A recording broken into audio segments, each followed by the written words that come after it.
Hey guys, uh, let's talk chapters 4 and 5 of The Great Gatsby. So this is really when the plot develops. The first three chapters are setting up the world and all these characters, and we talked a lot about the rich and greed and materialism and apathy and basically all the terrible natures. But what exactly is this book going to be about?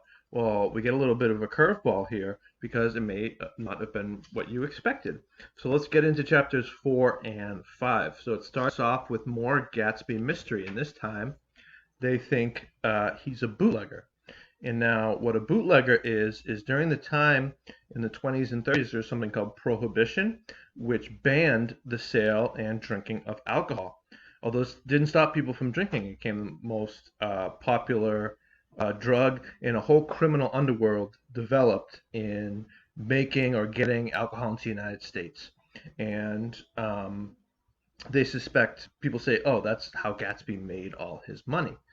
Um, I'm going to tell you now, they never come out and directly say, out of all these things, how Gatsby made his money. But a lot of things in this chapter point to it could be something really nefarious or criminal.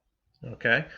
So keep that in mind with the overall idea of the American dream, because it's going to come out of um, where Gatsby's his actual past. But that one piece of how he actually made his money is never really told, but it sort of leans in this direction, like it was something bad. So then we go on here. We see that Gatsby has this strange man named Klipspringer, or the Boarder, live with him. And I said, what's your impression of this man? And he treats him kind of negatively. He's like Gatsby's number two. He's kind of like an assistant. And this kind of goes in with that, like he might be criminal. Like he has some guy do like all these deeds for him that like lives with him. Let's see. Gatsby and Nick go out in this chapter, and what Gatsby tells him is that he actually came from old money, that he's actually not new money. He's Oxford educated, which came up before. He said he was a jewel collector and a hunter, and that he's also, which is how he made all his money, and that he was a war hero as well. And Nick believes him. Remember, Nick can be very trusting because he showed him this medal. So Nick believes him and thinks he's these things. But let's not believe Gatsby ourselves. It's still very much open for debate. You'll see as the book goes on. And then they go in. They have this very weird meeting with his business partner, Mr. Wolfsheim, or Scheim, however you want to pronounce it. And I asked you about him, and overall impression of him that I got is this guy is not on the up and up. This guy is involved in some shady stuff. He mentions basically a lot of crime. He's always looking around the room shiftily, and he even mentions, he claims that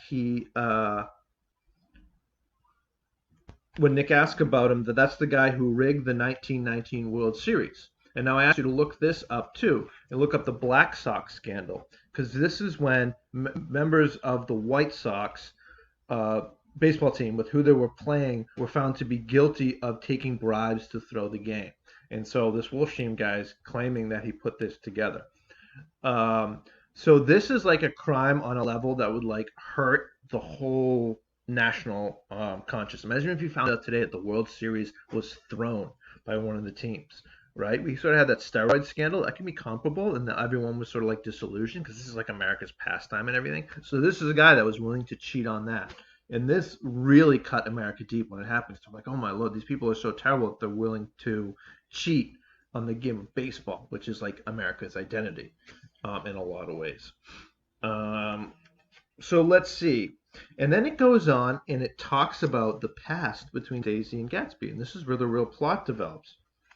And we see that Daisy used to be with Gatsby way back in the day when he was just a soldier. So he really was a soldier, at least at one point.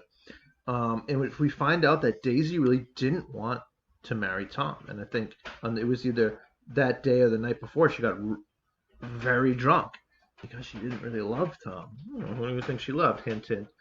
We find out that Tom has always cheated on her. and cheated for a long time. And then we find out that that past love, a few pages later, was in fact Gatsby. So Gatsby and Daisy were in love, but then he left for some reason, and she married Tom. Hmm. But now it's come back, and Gatsby finally found her years later. And it's Nick, why he's telling the story. He's the one that connected them. He's the cousin that came in. He moved in next door to Gatsby. He's going to their parties. And Gatsby's like, you need to connect us, which is going to exactly what happens in the next chapter.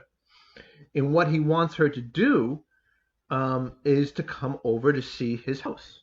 Because Gatsby knew that she ended up marrying someone who was very rich. And he's like, I got to get rich too, I guess, if that's what she wants. And he's been throwing these parties on the chance, it says on page 84, for years, just on the chance of catching a glimpse of her. He wanted throwing these parties in hopes that she would just come over and he could be like, hey, remember me? Look at me. Now I'm rich now.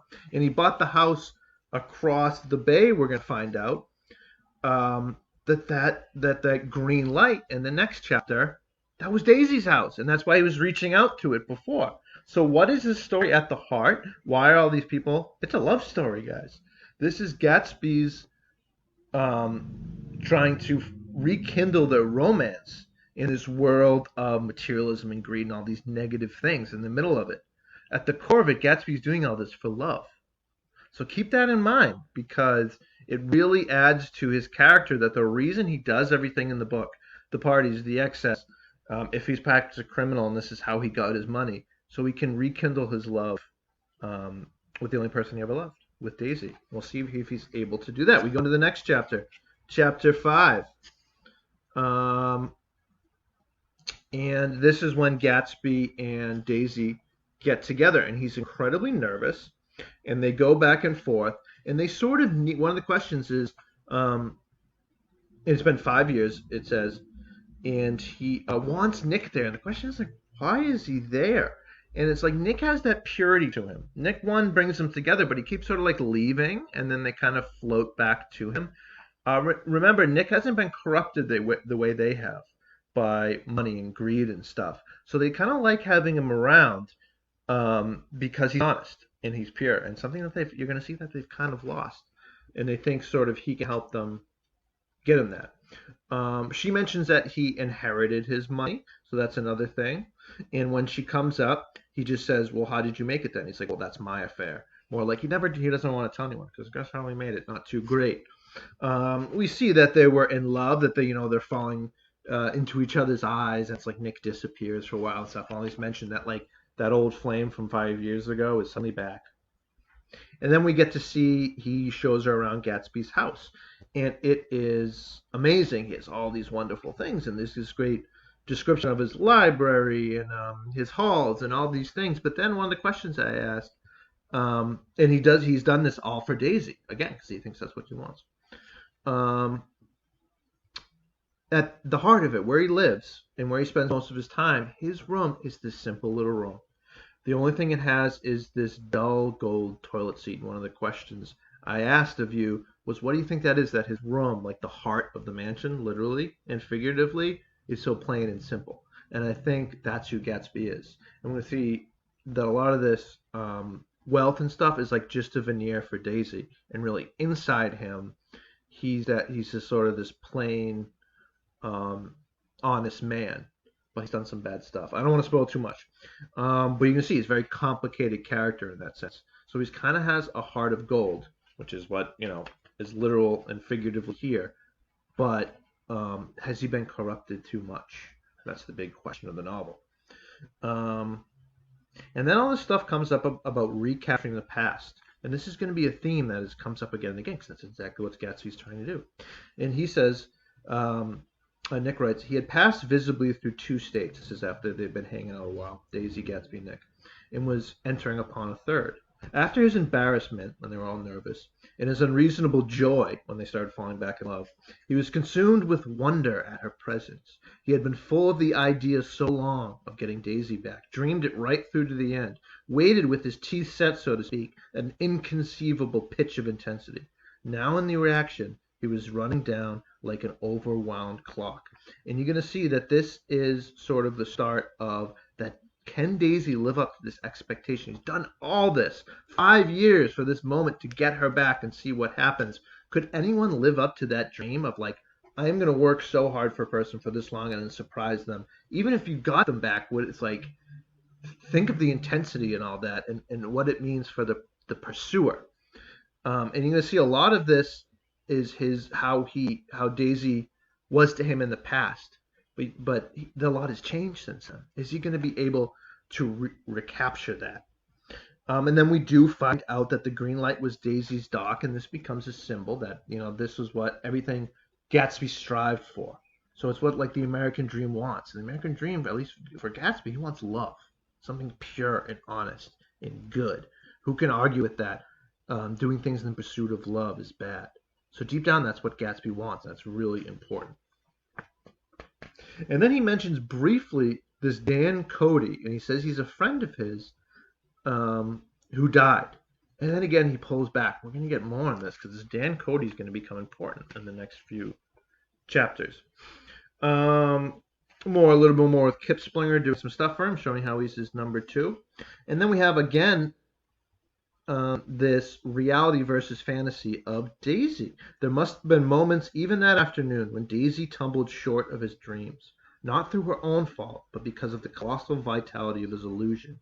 It had gone beyond her, beyond anything.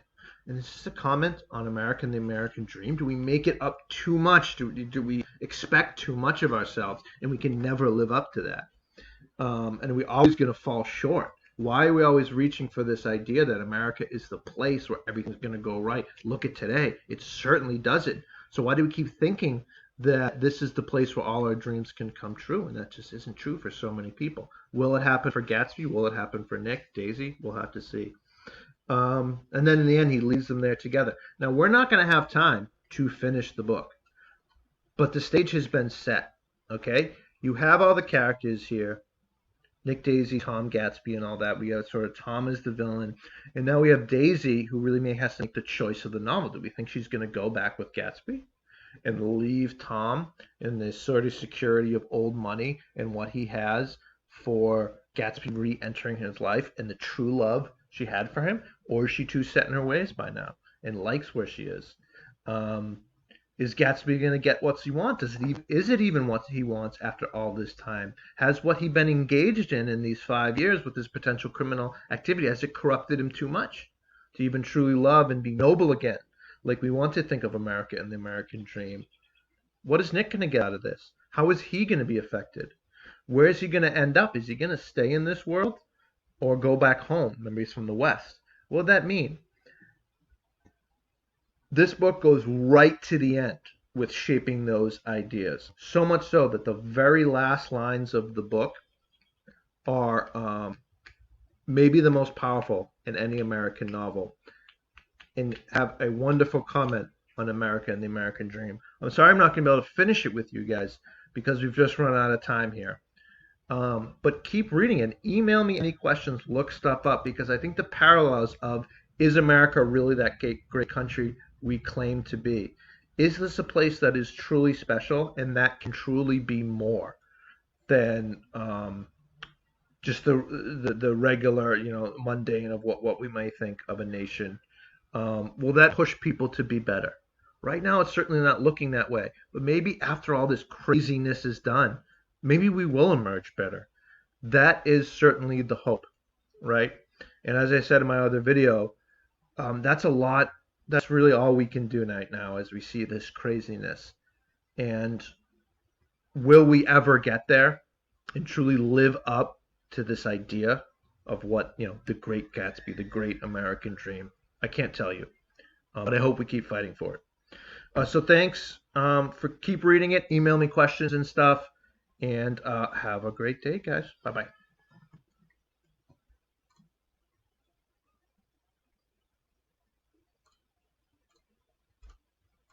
And it doesn't want to stop. Come on. Okay, I just have to wait here for 12 more seconds until the video runs out. That is the most awkward end to a video. ever. So I don't have anything else to say. A flibbity bloop. Have a